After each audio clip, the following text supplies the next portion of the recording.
आज हम लोग डिस्कस करने जा रहे हैं कि जो कॉस्ट ऑडिट स्टार्ट करना है, एक कॉस्ट ऑडिटर और एक कंपनी के बीच में किस तरह से कम्युनिकेशन होता है, किस तरह से अपॉइंटमेंट होता है, जो भी लीगल प्रोसेस है।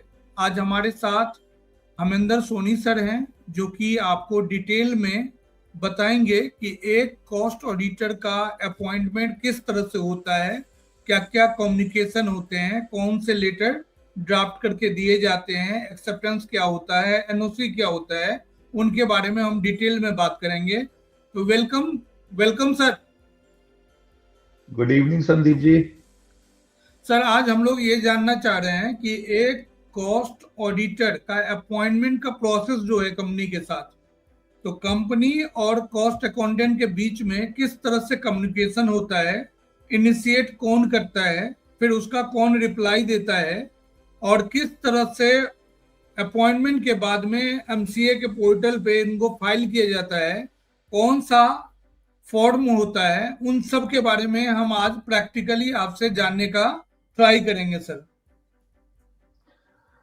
Thank you so much, Sandeep ji, for discussing and inviting me on a very important aspect.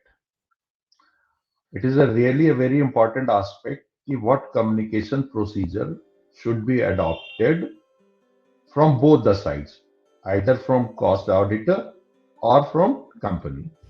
तो हम इसको इस सिलसिलेवार जो आपके सवाल हैं उनका जवाब सुनेंगे।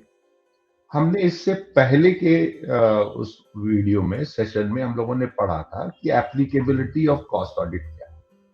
तो पहले मैं संदीप जी चाहूंगा कि पहले हम इस प्रोसेस को बता दें, उसके बाद हम लोग उन लेटर्स के फॉर्मेट्स को शेयर करेंगे, जिससे पता चल जाए कि फॉर्मल कम्युनिकेशन कैसे और किसके किसके बीच में होना चाहिए।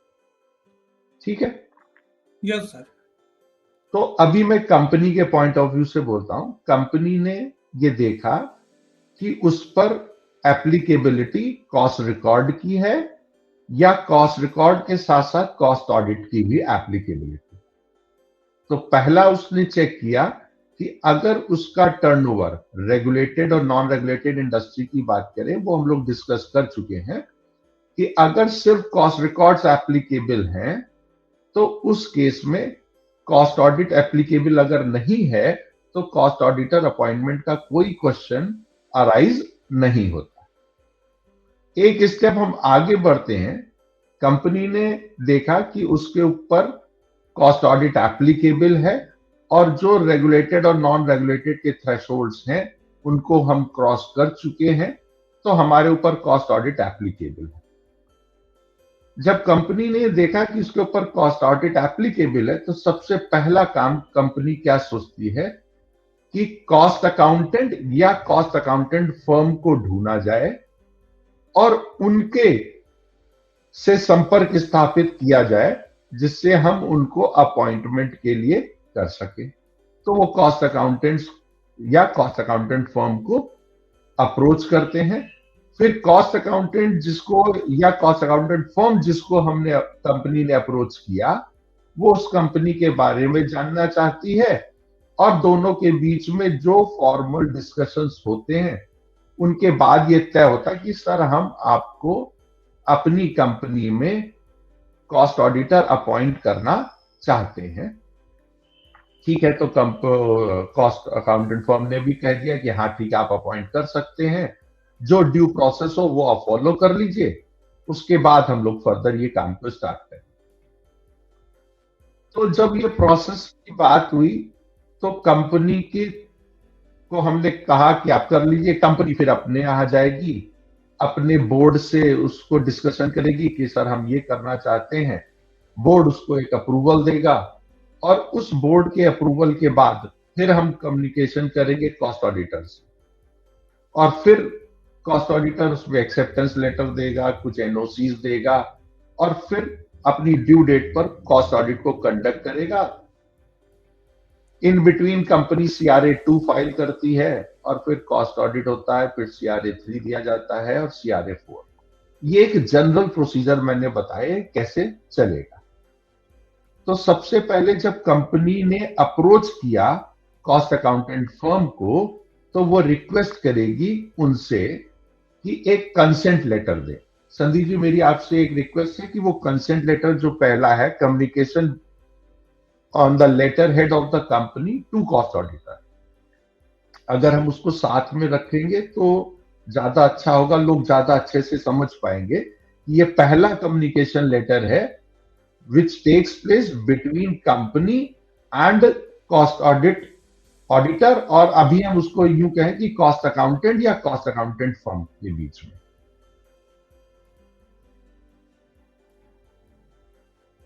Yes sir. अगर हम उस लेटर की बात देखें तो कंपनी उनको एक लेटर देगी, तो ये पहला हो गया कि letter from company to cost auditor और रिक्वेस्ट फॉर कंसेंट। तो कॉस्ट अकाउंटेंट फर्म के नाम पर कंपनी एक लेटर करेगी, वो एड्रेस करेगी कॉस्ट अकाउंटेंट फर्म को। तो मान लेते हैं XYZ एक कॉस्ट अकाउंटेंट फर्म है, तो to XYZ and associate a cost accountant firm, और उसका एड्रेस।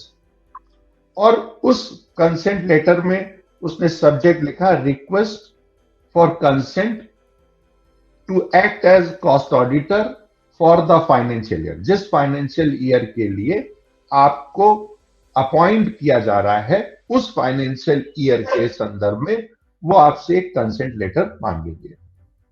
तो उसमें एक फॉर्मल लैंग्वेज, एक प्रोफेशनल लैंग्वेज, प्रोफेशनल मैनर में उसमें लिखी जाएगी। संदीप जी, अगर आप उसको स्क्रीन पर ला सकते हो तो that would be much better for the audience. तो उस लेटर में हम देखेंगे कि हमने लिखा, एड्रेस किया, डियर सर और ma'am, we wish to inform you that board of directors of a company, मतलब क्योंकि बोर्ड ऑफ डायरेक्टर्स ये चाहते हैं, तो board of directors of a company is considering your firm for appointment as cost auditor for the financial year this and this. So company उनसे request करेगी कि हमारे बोर्ड ऑफ डायरेक्टर्स ये चाहते हैं कि आपको हम कॉस्ट ऑडिटर की तरह अपॉइंट करें, तो आप अपना एक कंसेंट लेटर हमको दे। So you are requested to kindly confirm your willingness to act as cost auditor. इसका मतलब वो चाहते हैं कि हम बात करने से पहले बता दें उनको कि आप हाँ इच्छुक हैं करने के, आपके पास ऐसी कोई कंडीशन तो नहीं है कि हम बात आगे बढ़ाएं और आप बाद में बोले कि हम नहीं कर सकते हैं, इसलिए कंसेंट लेटर लिया जाता है। इसलिए लेटर में देखें, हमने जो सेकंड पैराग्राफ है, अगर आप देखें उसको हाईलाइट कर सकते हो तो ठीक है, नहीं लिखा है you are requested to kindly confirm your willingness to act as an auditor and provide, और आपसे वो रिक्वेस्ट कर रहा है कि एक रिटन कंसेंट दे दे और एक सर्टिफिकेट ऑफ एलिजिबिलिटी। ये सर्टिफिकेट ऑफ एलिजिबिलिटी भी मैं आपको फॉर्मेट के तौर पे दिखाएंगे। Certificate of eligibility under rule 61A में। तो ये हो गया पहला लेटर। कंपनी ने कॉस्ट अकाउंटेंट फर्म को अप्रोच किया और उनसे बात करने के बाद कहा कि एक रिटन कंसेंट आप हमको दे दें, साथ में सर्टिफिकेट ऑफ एलिजिबिलिटी। तो संदीप जी, ये हो गया हमारा पहला communication letter from company to cost accountant firm, correct? Yes sir. अब जिस एलिजिबिलिटी सर्टिफिकेट की हम लोगों ने बात करी, और आपने स्क्रीन पर आप देख रहे होंगे कि कॉस्ट ऑडिटर टू कंपनी, मैंने इन सारी उस लेटर्स में लिख दिया कि कौन सा लेटर किसकी तरफ से जा रहा है। अब ये लेटर है cost auditor to company, consent and eligibility certificate. अब जो फर्म या जो कॉस्ट अकाउंटेंट जिसने कंसेंट लेटर दिया था, अब एलिजिबिलिटी सर्टिफिकेट देते समय वो किसको एड्रेस करेगा? वो कंपनी के बोर्ड ऑफ डायरेक्टर्स को एड्रेस करेगा इस लेटर को, और उसमें लिखेगा सब्जेक्ट क्या है कि हम कंसेंट दे रहे हैं, साथ में एलिजिबिलिटी सर्टिफिकेट भी दे रहे हैं। तो सब्जेक्ट में we have mentioned consent and certificate of eligibility for appointment as cost auditor. फिर हमने लिखा डियर सर एंड मैडम। जिस कभी भी जो फॉर्मल कम्युनिकेशन होता है, उस कम्युनिकेशन को और बेहतर बनाने के लिए हमेशा अपने प्रीवियस लेटर का प्रीवियस कम्युनिकेशन मोड का उसका रेफरेंस जरूर हमको उस लेटर में देना चाहिए। तो हमने लिखा कि with reference to your communication head या with reference to your letter dated this and this, जिस डेट में आपने कंसेंट लेटर की बात हुई थी कंपनी से, we hereby give our consent to act as an cost auditor of a company for the financial year, जिस भी फाइनेंशियल ईयर के लिए। और हमको कंसेंट क्या देनी है, एलिजिबिलिटी की कंसेंट देनी है। तो we are eligible for appointment. तो जब बात आती कि हम एलिजिबल हैं अपॉइंटमेंट के लिए, इसका मतलब किसी एक सेक्शन में ये दिया होगा कि एलिजिबिलिटी क्राइटेरिया क्या होता है, और या हम क्वालिफाइड या नॉट क्वालिफाइड तो नहीं है। तो हमने लिखा we are eligible for appointment and not disqualified under section 141 subsection 3 of the companies act 2013 के हिसाब से हम नॉट क्वालिफाइड नहीं है। मतलब हमारे अंदर ऐसी कोई भी चीज नहीं है जो हमें डिसक्वालीफाई करती है। तो पहला हमने इस बात का एलिजिबिलिटी सर्टिफिकेट दिया। दूसरा, our appointed is within the specified limit. हमारे पास एक कॉस्ट अकाउंटेंट को साइन करने के लिए कुछ सर्टेन लिमिट्स हैं कि इससे ज्यादा हम रिपोर्ट्स को साइन नहीं कर सकते हैं। तो उस लिमिट का भी हमने जिक्र कर दिया कि our appointment is within the limits specified under section 141, 148 और 141 से लेकर हम चल रहे हैं। तो 141 सबसेक्शन 3 और सबसेक्शन जी में ये दिया हुआ है कि हमारे पास क्या लिमिट्स हैं और उन लिमिट्स को हम विद इन लिमिट्स हैं। तो हमने दूसरा अपना एलिजिबिलिटी का बताया। तो पहला हमने बताया कि वी आर नॉट डिसक्वालिफाइड। दूसरा हमने बताया कि जो लिमिट्स हैं सेक्शन 143 में 141 में दे रखी है, उनको भी हम करते हैं। तीसरा हमने लिखा दैट वी आर इंडिपेंडेंट। हमारा कंपनी के साथ किसी भी तरह का आर्म लेंथ रिलेशनशिप नहीं है। We are independent and have no relationship with the company और इट्स डायरेक्टर्स। चौथा हमने एलिजिबिलिटी के लिए उसको बताया that we had a valid certificate of practice and that certificate of practice is issued by the Institute of Cost Accountants of India. From जिस भी firm से आप बिलोंग करते हैं, जिस भी फर्म में आप पार्टनर हैं, प्रोप्राइटर हैं, whatever it is। तो ये दूसरा लेटर हुआ कम्युनिकेशन का जो कॉस्ट अकाउंटेंट फर्म की तरफ से कंपनी के बोर्ड ऑफ डायरेक्टर्स को गया, जिसमें उसने अपने एलिजिबिलिटी सर्टिफिकेट और उस डिटेल्स की बात की। संदीप जी।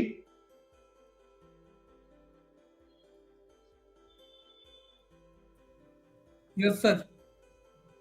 हेलो। हाँ यस सर। अब कंपनी के पास लेटर पहुंच गया बोर्ड ऑफ डायरेक्टर्स को। अब वो बोर्ड ऑफ डायरेक्टर्स के पास ले जाएगा और उनसे बात करेगा कि उसका अप्रूवल हमको कर दे। अगर बोर्ड बोलता है ठीक है, उस बोर्ड ऑफ अप्रूव जब करेगा तो उसमें फर्म का नाम होगा, किस साल के लिए किया जा रहा है, क्या स्कोप ऑफ वर्क है, उन सारी चीजों की बात वो उसमें करेगा। तो बोर्ड के पास जाएगा तो बोर्ड में जब अप्रूव होगा तो बोर्ड रिजोल्यूशन चाहिए होगा। तो देखिए आपके पास एक बोर्ड रिजोल्यूशन फॉर अपॉइंटमेंट होगा। इस बोर्ड ऑफ रेजोल्यूशन में मतलब बोर्ड मीटिंग हुई और रिजॉल्व किया गया। तो रिजॉल्व किया गया, तो जब मैंने वर्ड यूज किया रिजॉल्व, तो मानी बात है आएगा कि board has resolve that pursuant to section 148 of the companies act 2013, और उसके हिसाब से बोर्ड ने आपकी फर्म को एज ए कॉस्ट ऑडिटर इस फाइनेंशियल ईयर के लिए आपको अपॉइंट किया है। और फिर उसमें managing director of the company, secretary board hereby authorized for a necessary।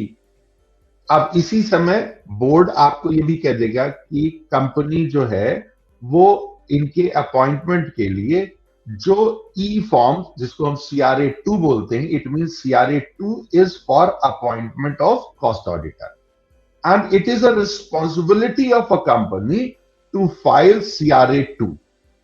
तो कंपनी जब बोर्ड रिजोल्यूशन आ गया, बोर्ड रिजोल्यूशन के बाद कंपनी CRA2 फाइल करेगी और उस CRA2 को फाइल करते समय जिन डॉक्यूमेंट्स की जरूरत पड़ेगी वो कंपनी कॉस्ट अकाउंटेंट फर्म से या कॉस्ट अकाउंटेंट से लेगी और CRA2 फाइल कर देगी। अब क्वेश्चन आता है कि जब CRA2 हम फाइल करने जाएंगे तो कौन कौन से डॉक्यूमेंट चाहिए होंगे। तो कॉस्ट अकाउंटेंट फर्म कहती है कि सर एक आप हमको अपॉइंटमेंट लेटर दे दो। अब ये अपॉइंटमेंट लेटर कौन देगा? Appointment letter from company to cost accountant firm, जिसको हम as a cost auditor appoint करने जा रहे हैं।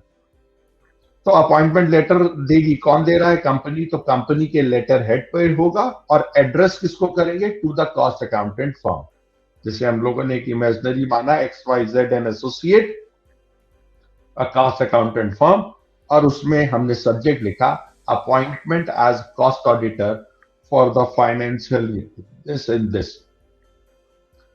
तो कंपनी कहेगी कि भाई हम बहुत खुश हैं आपको अपॉइंट करके, तो we are pleased to inform you that pursuant to the subsection, जिसमें भी बोर्ड में पास हुआ, passed by the board of director in its meeting held, किस तारीख को मीटिंग हुई बोर्ड ऑफ डायरेक्टर्स की, जिस बोर्ड में आपको as a cost auditor appoint करने का अप्रूवल आया, उसके साथ में उसकी फीस कि क्या उसकी फीस रहेगी, वो सारी चीजें उस अपॉइंटमेंट लेटर में होंगी। जब ये अपॉइंटमेंट लेटर कंपनी ने कॉस्ट अकाउंटेंट फर्म को दिया, जब ये लेटर कॉस्ट अकाउंटेंट फर्म के पास जाएगा, तो इस बात का कॉस्ट अकाउंटेंट फर्म को भी एक्नॉलेज करना है कि हाँ हमको लेटर मिल गया। तो इस अपॉइंटमेंट लेटर के बाद वो एक एक्सेप्टेंस लेटर देगा। कौन देगा एक्सेप्टेंस लेटर? अब कॉस्ट अकाउंटेंट फर्म कंपनी को एक्सेप्टेंस देगी कि हाँ भाई जो आपने कहा था, आपके बोर्ड ने हमको अपॉइंट किया, ये इसकी फीस थी, ये इसका स्कोप ऑफ वर्क था, इस फाइनेंशियल ईयर के लिए था, तो वो उसके लिए एक एक्सेप्टेंस देगा। तो कॉस्ट अकाउंटेंट फर्म जो होगी वो अपने लेटर हेड पर एक एक्सेप्टेंस लेटर देगी और वो एड्रेस करेगी बोर्ड ऑफ डायरेक्टर्स को। जिस कंपनी के लिए आप कॉस्ट ऑडिटर अपॉइंट हो रहे हैं उनके बोर्ड ऑफ डायरेक्टर्स को हम एड्रेस करेंगे। और जब एड्रेस करेंगे तो हमने लिख दिया to board of directors of such and such company for the financial year. अब सब्जेक्ट में क्या है? Acceptance letter to be appointed as cost auditor for the financial year this. अब जब आपके पास कंपनी ने कम्युनिकेशन किया था, तो अब आप कंपनी को कहेंगे ना कि हाँ हम आपने जो हमको भेजा था उसको हम एक्नॉलेज कर रहे हैं। तो लिखेंगे कि we acknowledge receipt of your appointment letter. जो अपॉइंटमेंट लेटर आपने इस डेट को, उस डेट को मेंशन करेंगे, उसके लेटर के अगेंस्ट में we are giving acceptance to be appointed as cost auditor of a company. और फिर नीचे प्रोफेशनल लाइन लिख रहे हैं तो हम लिखेंगे फॉर बेटर सर्विसेज और ये सारी चीजें फ्रॉम, और हम अपनी फर्म का नाम लिख देंगे। तो इसका मतलब क्या हुआ कि जब पहला बोर्ड ने हमको अपॉइंटमेंट लेटर दिया, उसके बाद हमने बोर्ड को एक्सेप्टेंस लेटर दिया। तो संदीप जी यहां तक हम लोग 4 लेटर की बात कर चुके हैं, 4 कम्युनिकेशंस की, करेक्ट? जिसमें पहला कम्युनिकेशन था कंपनी ने अप्रोच किया कॉस्ट अकाउंटेंट फर्म को, तब उसने दिया एक कंसेंट लेटर मांगा और वो कंसेंट लेटर एड्रेस किया गया कंपनी के द्वारा कॉस्ट अकाउंटेंट फर्म को। दूसरा, उन्होंने कॉस्ट अकाउंटेंट फर्म ने जो पहले लेटर में एलिजिबिलिटी की कंडीशन फुलफिल कर रहे हैं नहीं कर रहे, एलिजिबिलिटी सर्टिफिकेट, तो दूसरा कम्युनिकेशन कॉस्ट अकाउंटेंट फर्म की तरफ से हुआ कंपनी को एलिजिबिलिटी बताते समय। फिर तीसरा, जो कंपनी और कंपनी के बोर्ड के बीच का कम्युनिकेशन है, बट कई बार कंपनियां कहती है कि सर बोर्ड ऑफ रेजोल्यूशन बनाकर आप दे, तो हम साइन करा देंगे डायरेक्टर से। तो इसीलिए हमने बोर्ड रेजोल्यूशन का एक फॉर्मेट दिया। तो ये कम्युनिकेशन कंपनी और उसके बीच में कि बोर्ड ने आपको अपॉइंट कर लिया और इस फर्म को कर लिया। उसके बाद फिर कंपनी ने आपको एक अपॉइंटमेंट लेटर, ये कम्युनिकेशन है, कंपनी ने अपॉइंट किया कॉस्ट अकाउंटेंट फर्म को, तो कंपनी ने लेटर इशू किया। इस अपॉइंटमेंट लेटर को आप एक्नॉलेज करते हैं, तो उसके लिए अब कॉस्ट अकाउंटेंट फर्म एक एक्नॉलेजमेंट की तरह एक एक्सेप्टेंस लेटर देगी दैट वी आर रेडी, हमने आपको जो अपॉइंट किया है हम इस बात को एक्सेप्ट करते हैं। ठीक है संदीप जी? Yes sir. तो यहां तक हुआ कि हमारा अपॉइंटमेंट हो गया। एक सर हम लोग डिस्कस करना चाहते हैं आपकी एनओसी के आवाज बारे में। कट रही है संदीप जी। एक सर हम लोग डिस्कस करना चाहते हैं एनओसी के बारे में। आपकी आवाज बहुत कट रही है संदीप जी। हेलो। एक सर हम लोग एनओसी के बारे में बात करना चाह रहे हैं। हाँ बिल्कुल, हम वहीं पे जा रहे हैं। अब जब डेट अपॉइंटमेंट लेटर एक्सेप्टेंस हो गया, तो उसी समय एक एनओसी आई। मान लीजिए उस कंपनी, ये तब आएगा कि अगर वो कंपनी पहले से कॉस्ट ऑडिट करा रही थी और किसी कॉस्ट अकाउंटेंट फर्म या कॉस्ट अकाउंटेंट से करा रही थी, तभी आपको एनओसी प्रीवियस कॉस्ट ऑडिटर से लेनी होती है, उसको इन्फॉर्म करना होता है। और ये काम भी जो है वो कंपनी एनओसी लेकर देती है। अब उस एनओसी के अपने सर्टेन है कि हमने फीस पिछला ऑडिटर जो ले रहा था उससे कम चार्ज नहीं करी है, और प्रीवियस ऑडिटर को इसमें कोई आपत्ति नहीं है कि आप ऑडिटर अपॉइंट हो रहे हैं, तो ये नो ऑब्जेक्शन सर्टिफिकेट। लेकिन अगर कंपनी पहली बार करा रही है तो उस केस में एनओसी का कोई भी औचित्य नहीं बनता। अब इन सारे कम्युनिकेशन के बाद में जब ड्यू डेट आएगी तो कॉस्ट ऑडिट कंडक्ट होगा, फिर कॉस्ट ऑडिट रिपोर्ट होगी, फिर CRA 3 जिसको हम कॉस्ट ऑडिट रिपोर्ट बोलते हैं, फिर उसकी XBRL फाइलिंग के लिए CRA 4 होगा। तो ये एक फॉर्मेट है कम्युनिकेशन का between company and a cost accountant firm और अ कॉस्ट अकाउंटेंट जिसको हम कॉस्ट ऑडिटर की तरह अपॉइंट। जी संदीप जी, उम्मीद है कि मेरी इस बात जी। सर ये जो सारी कम्युनिकेशन होती है और अपॉइंटमेंट हो जाता है, तो क्या कंपनी को रिक्वायर्ड होता है कि जो कॉस्ट अकाउंटेंट का अपॉइंटमेंट हुआ है उनको एमसीए पोर्टल पे डालें? कोई फाइलिंग जब हम होती है? CRA 2 की जो मैंने बात करी कि जब बोर्ड से ये रिजॉल्व हो गया तो बोर्ड ने कहा अपने यहाँ कि आप इनके अपॉइंटमेंट के लिए जो एमसीए पे ई फॉर्म जाता है जिसको हम CRA 2 बोलते हैं, जो कि होता है अपॉइंटमेंट ऑफ कॉस्ट ऑडिटर के लिए, वो फाइल करें। वो फाइल करने के बाद कंपनी फिर उस कॉस्ट अकाउंटेंट फर्म को, क्योंकि जब हम CRA 2 फाइल करते हैं तो उसका एक SRN नंबर जनरेट होता है, और वो SRN नंबर हमको अपनी कॉस्ट ऑडिट रिपोर्ट में मेंशन करना होता है। तो वो कम्युनिकेशन के तौर पे भी कंपनी बताती है कि सर CRA 2 फाइल हो गया, अब ये पक्का हो गया कि आपका अपॉइंटमेंट हो गया और हमने एमसीए में ऑलरेडी इन्फॉर्म कर दिया। सर ये इसका कोई टाइम लिमिट है? कौन से मंथ में ये कॉस्ट ऑडिटर अपॉइंटमेंट होते हैं? क्या रूल्स हैं? कंपनी में जब कॉस्ट अकाउंटेंट अपॉइंट होते हैं तो 30 सितंबर तक, मतलब end of the financial year जिस पर एप्लीकेबल है उसके 30 सितंबर तक CRA 2 फाइल हो जाना चाहिए। मतलब 30 सितंबर से पहले पहले फाइल हो जाना चाहिए, फिर वो नेक्स्ट ईयर कॉस्ट ऑडिट कर पाएगा। करेक्ट। कॉस्ट ऑडिट कंप्लीशन का क्या डेट होता है सर?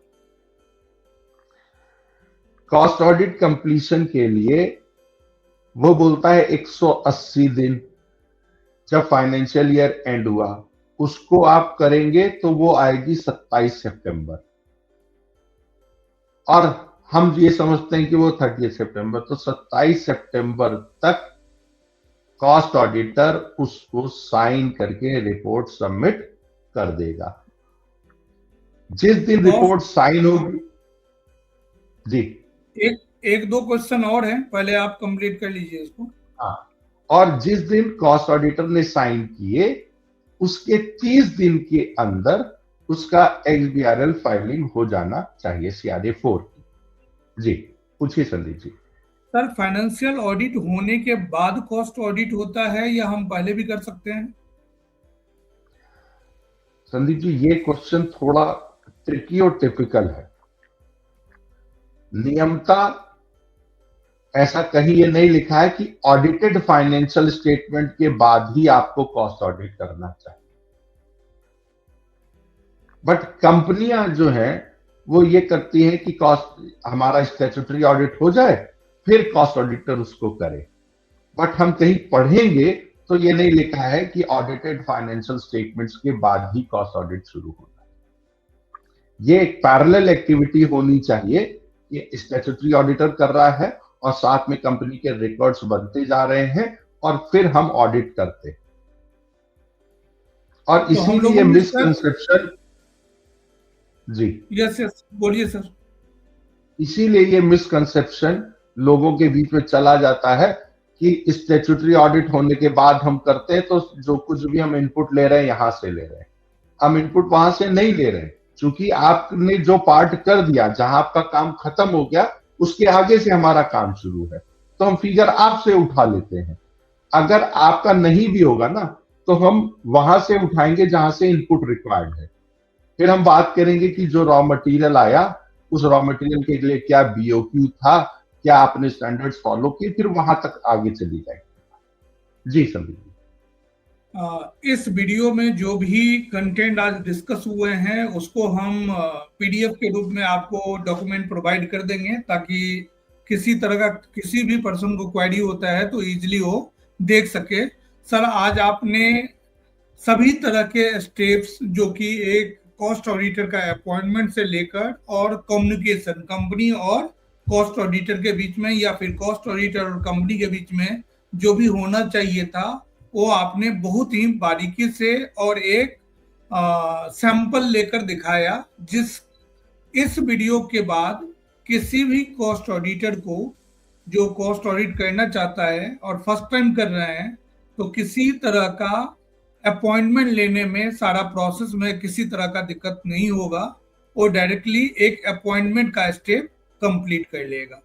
तो आज का जो हम लोगों का टॉपिक था वो यही था कि हम कंपनी और कॉस्ट ऑडिटर के बीच में जो कम्युनिकेशन हो वो किस तरह का हो, और प्रैक्टिकली हम लेटर में क्या लिखते हैं उनको, कंटेंट को। तो ये कंटेंट जितने भी आज दिखाए गए हैं, मैं आपको ये चीज एज ए PDF प्रोवाइड कर दिया जाएगा हमारे तरफ से।